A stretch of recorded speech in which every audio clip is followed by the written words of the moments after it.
दूसरे को हक को मार कर खाने वाले को भगवान कौन सी सजा देते हैं? दोस्तों, ये प्रश्न एक बार एक शिष्य ने गौतम बुद्ध से पूछा और कहा कि हे बुद्ध, जो लोग दूसरे को हक को मार कर खाते हैं, क्या उन्हें भगवान कोई सजा देता है या नहीं देता है? बुद्ध मुस्कुराए और कहने लगे कि बिल्कुल, उनकी सजा तो अवश्य मिलती है।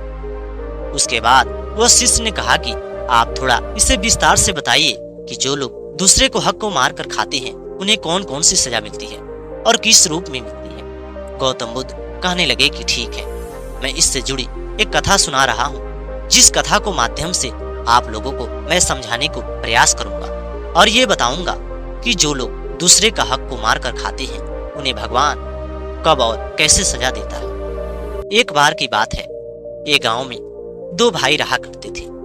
दोनों भाई अपने जीवन में काफी मेहनत मजूरी करके धन और संपत्ति बनाए हुए थे। दोनों भाई अपने पिता को बचपन में ही खो दिए थे, क्योंकि उनकी माँ बताती थी कि पिता दोनों को जन्म के बाद ही बीमार पड़ गए। पैसे की हालात की वजह से पैसे की तंगी थी, पैसा घर में मौजूद नहीं था, जिसकी वजह से उनका इलाज सही ढंग से नहीं हो पाया और उनकी मृत्यु हो गई। माँ जब अपने पति को वो खो चुकी थी तो वो विधवा रूप में आ गई थी। विधवा रूप में होने के बाद गांव समाज के लोग उससे तरह तरह के तना मारते और कहा करते, ये चरित्रहीन स्त्री है, जिसकी वजह से ये अपने पति को ही नौजवानी में ही खो चुकी है। लेकिन मैंने उन सभी को हालातों को सुनकर ही अपने जीवन को व्यतीत करती रही।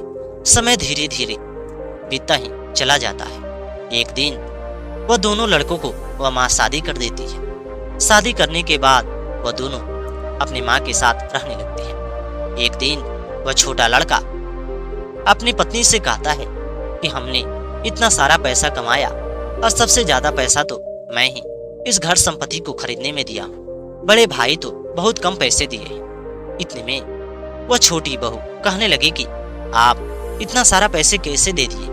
आपके बड़े भाई को भी देना चाहिए, लेकिन बड़ा भाई पैसे नहीं देता है और आप देते रहिए।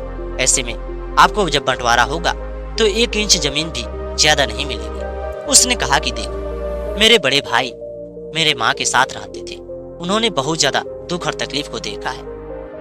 ये बात सुनने के बाद वो पत्नी कहने लगी कि तो ठीक है, आप अभी से भी सारा पैसा बड़े भाई के नाम कर दो और आपको शादी करने की क्या आवश्यकता है, बिना शादी के भी आप तो रह सकते हो। इतना सुनने के बाद छोटा भाई कहने लगा कि आप गुस्सा क्यों हो रही हो? मैं तो अपने बचपन को याद को बता रहा हूँ कि हम लोगों ने कितनी बड़ी दुख और तकलीफ को देखते हुए अपने जीवन को व्यतीत किया है। समय धीरे धीरे बीतती चली जाती है। एक दिन वह छोटी बहू चाहती है कि मैं एक काम करता हूँ कि मैं मिठाई को ले जाता हूँ और मैं एक तांत्रिक से उसमें कुछ पढ़वा देती हूँ, ताकि मैं उनका पूरा माथा, उनका पूरा मन अपने तरफ खींच लेती हूँ और वे सारा धन संपत्ति मेरी सास हमारे पति के नाम कर देंगी। ऐसा वह जाकर एक तांत्रिक से करवाती है। जो तांत्रिक ये काम करने में पीछे नहीं हटता है, वे पूरी तरह से ये कर देता है और लाकर वह अपनी सासू माँ को खिलाती है। सासू माँ खुशी खुशी खाती है, क्योंकि वह पहली बार अपनी बहू से इतनी प्रेम से वह बात की और बहू उससे कर रही थी। खाने के बाद कुछ ही दिनों से वह बड़े बेटे से झगड़ने लगी। उसकी बहू से वह छोटी छोटी बातों पे लड़ने लगी। इधर वह सास और छोटी बहू दोनों एक साथ मिलकर बड़े भाई और उसकी पत्नी से लड़ने लगते थे। धीरे धीरे समय बीत रहा था। बड़ा भाई हमेशा समझता था कि मेरी माँ में कमी नहीं है, कमी तो मेरी पत्नी में है, जो मेरी माँ से हमेशा लड़ती है, झगड़ती है। लेकिन उसे इस बात से अनजान था, उसे पता नहीं था कि मेरी पत्नी में कमी नहीं है, हो सकता है मेरी माँ और वे छोटी में कमी है। लेकिन ऐसे में उनका समय धीरे धीरे बीत रहा था। एक समय बाद उनकी झगड़े लड़ाई इतनी ज्यादा बढ़ गई कि छोटा बेटा भी अब अपनी माँ की तरफ से और अपनी पत्नी की तरफ से मिल रहा था। इतने में बड़ा भाई ने कहा कि ठीक है, ये बंटवारा कर दो, लेकिन वह बंटवारा करने का नाम नहीं ले रहे। बार बार झगड़े लड़ाई होने के कारण बड़ा बेटे ने सोचा कि मैं अपनी पत्नी को उसके नैहर कर देता हूँ। जब ये नैहर में जाएगी तो ठीक रहेगा, झगड़े लड़ाई नहीं होगा। वे कमाता और माँ के पास पैसे देता, कुछ पैसे अपनी पत्नी को खर्च चलाने के लिए अपने ससुराल में दे दिया करता था। समय धीरे धीरे व्यतीत होती चली गई। जब वह बड़ा भाई घर पे भी रहा करता था, माँ और छोटे भाई उसकी बहू बहुत ज्यादा झगड़े लड़ाई किया करते थे अब वो अपने ससुराल रहने लगा। इसी तरह उसका समय धीरे धीरे कट रहा था। इतने में छोटा बेटे ने अपनी माँ से कहा कि हे माँ, तुम जब जीवित हो तब भैया और भाभी दोनों हम लोगों से झगड़े लड़ाई करते हैं। सोचो, तुम इस जब संसार को छोड़ के चली जाओगी तो वे हमें क्या कहेंगे। एक काम करो, ये संपत्ति हमारे नाम कर दो। बहू भी ये बातें कह रही थी। तभी वो छोटा लड़का अपनी पत्नी से कहता है कि हम अपनी माँ को संपत्ति अपने नाम कराएंगे। तभी वह उसकी बहू कहने लगी कि संपत्ति कैसे नाम होती है, आपको ये बात पता नहीं होता है। सबसे पहले ये पता करो कि संपत्ति सास ससुर से कैसे अपने नाम कराते हैं। इसके लिए सास ससुर को सबसे पहले अच्छे अच्छे पकवान खिलाना पड़ता है, उनकी पैर दबानी पड़ती है, तरह तरह की उनकी बातों को हाँ में हाँ मिलाना पड़ता है, चाहे वह बात सही हो या गलत हो। और वे छोटी बहू इस सब में वो माहिर हो चुकी थी। अपने सासू माँ को अच्छे से अच्छे पकवान खिलाती, पैर दबाती, उनके पास वो रोती और कहा करती कि आपको भगवान और ज्यादा लंबी आयु दे, आप बहुत अच्छी हो, आपने बहुत परिश्रम करके इतना सारा धन कमाया है। धीरे धीरे वह सासू माँ ने जब बहुत ज्यादा पकवान को खा ली और वे उसे लगा कि हमारी छोटी बहू हमारी बहू से बहुत अच्छी है और हमारा बेटा बहुत अच्छा है। उसके बाद उसने कहा कि बेटे, मैं अपना पूरा संपत्ति तुम्हारे नाम करने जा रही हूँ। एक काम करो, तुम वकील को लेकर आओ और पूरा कागजात पूरी तरह से तैयार करो। अब वो छोटी बहू अपने पति को कहने लगी कि आप जाइए कागजात को पूरी करिए। लेकिन छोटा भाई कह रहा था कि हे माँ, बड़े भाई को भी कुछ नाम कर दो। लेकिन वह झूठ बोल रहा था। ऐसे ही अपने माँ के सामने कह रहा था कि माँ क्या बोल रही है, लेकिन अंदर से उसका मन नहीं था। माँ कहने लगी कि बेटा, तुम दोबारा ये बात मत बोलना, ये संपत्ति मेरा है, आप लोगों को नहीं है। मैं जिसका मन करे मैं उसे दूंगा। अगर तुम ज्यादा बोलते हो, तुम्हारे नाम नहीं करूंगी, बल्कि मैं अपनी छोटी बहू के नामे कर दूंगी। ये बात सुनने के बाद छोटी बहू बहुत ज्यादा खुश हुई और वे और ज्यादा सासू माँ को तेल लगाती, उनकी पैर दबाती और वे तरह तरह के कारोबार था जो उसे पूरा किया करती थी। इसी तरह वह छोटा लड़का जब पूरी तरह से कागजात को पूरा किया, तभी वह जाकर पूरी संपत्ति ही अपने छोटे बेटे के नाम और बहू के नाम कर दिया, जिससे उसकी मान मर्यादा और ज्यादा बढ़ गई। धीरे धीरे 10 से 15 दिन उसकी जिस तरह ख्वाहिश थी, जिस तरह उसका मान आदर था, उसी तरह हो रहा था। लेकिन जैसे वह संपत्ति धीरे धीरे पुरानी होती गई, धीरे धीरे उसका जो भी मान मर्यादा था, जैसे लोग उससे सेवा करते, वे सेवा धीरे धीरे घटने लगा। एक समय आया कि छोटी बहू अब उसे समय मिलती तो वह करती, नहीं मिलती तो नहीं करती। अब वो छोटी बहू को कहती कि बेटी, तुम मेरा पैर दबा दो, मेरा पैर दर्द दे रहा है। वे कहने लगी कि सासू माँ, अभी मैं कोई काम कर रही हूँ, काम से मैं जैसे बाहर आऊंगी मैं आपका पैर अवश्य दबाऊंगी। इतने में ये बात 1 महीने बाद ही बड़े भाई को पता चल गया। जैसे बड़े भाई को पता चला, उसने अपनी पत्नी सहित घर आया। उसने अपनी माँ को बहुत ज्यादा डांट लगाई और रोने लगा। उसकी पत्नी भी रो रही थी और वे झगड़े लड़ाई कर रही थी। इतने में छोटा भाई, उसकी पत्नी और माँ एक तरफ से झगड़े लड़ाई कर रहे थे। बड़ा भाई अपने छोटे भाई को कह रहा था कि तू बहुत ज्यादा बेईमान है, तू दूसरे को धन संपत्ति को मार कर खा बैठा है, मेरा भी इस संपत्ति में बराबर का हिस्सेदारी होगा।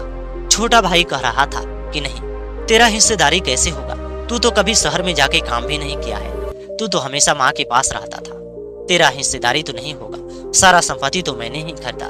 गांव के सरपंच को बुलाया गया।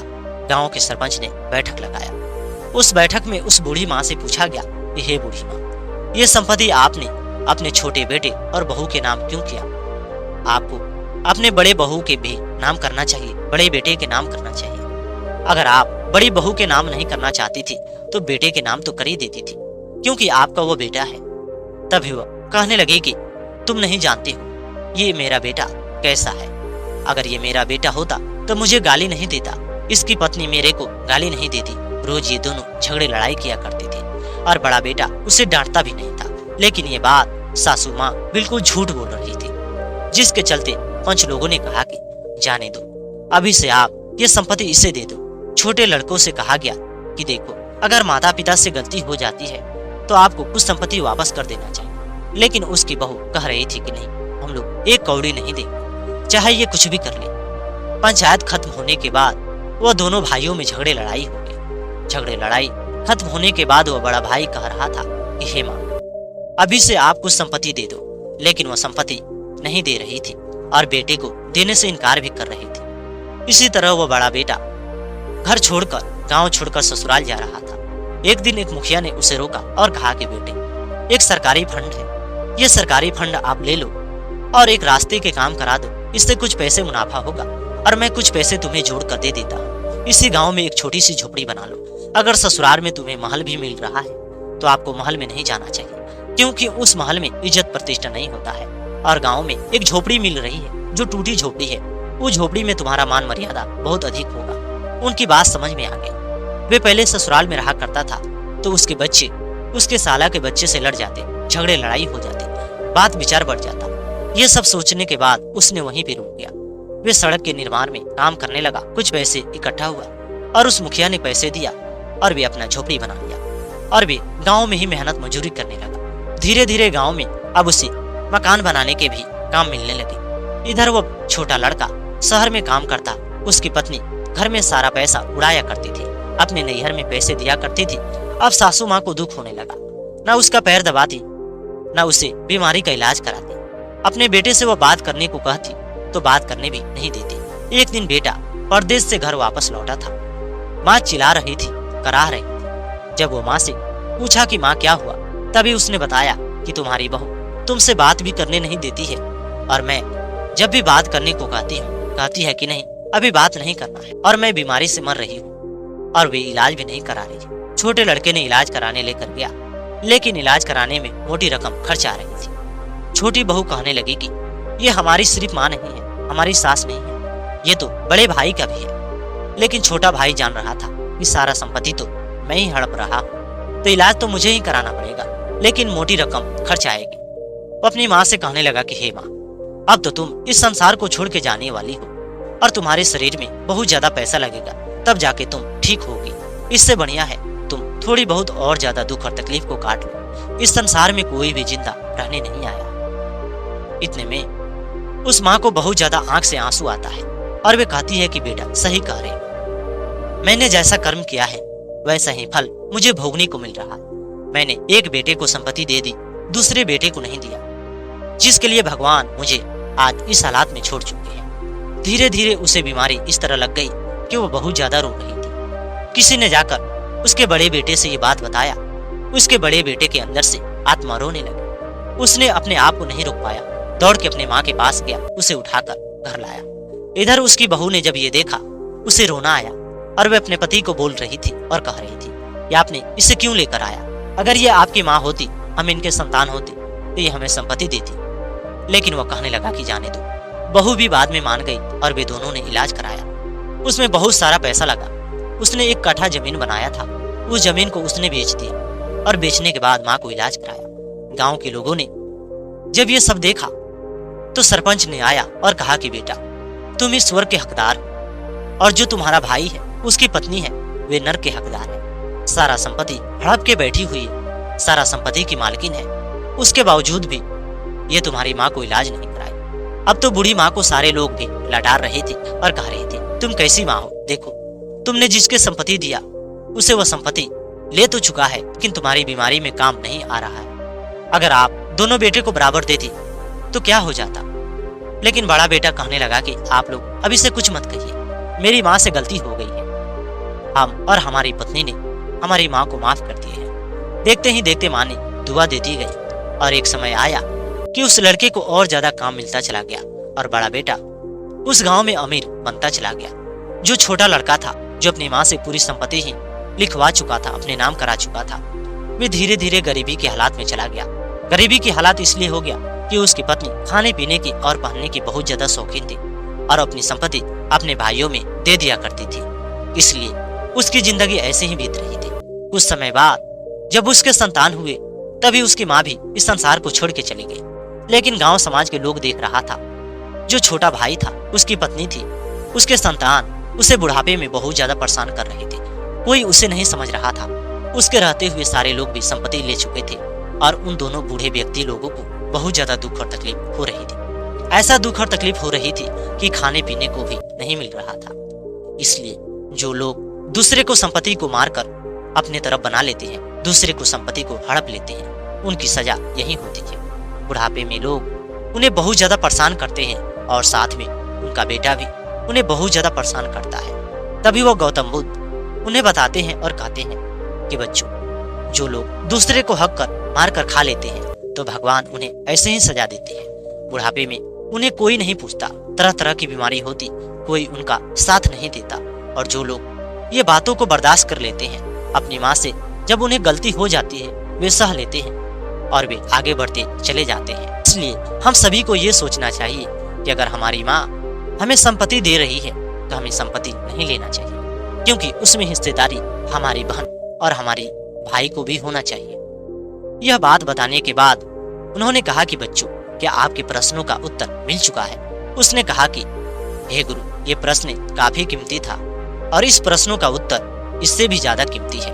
दोस्तों, इस तरह ये कहानी खत्म होती है। अगर ये कहानी आप लोगों को अच्छी लगी है तो कमेंट करके जरूर बताएं और चैनल पे नए हो तो चैनल को भी सब्सक्राइब करें।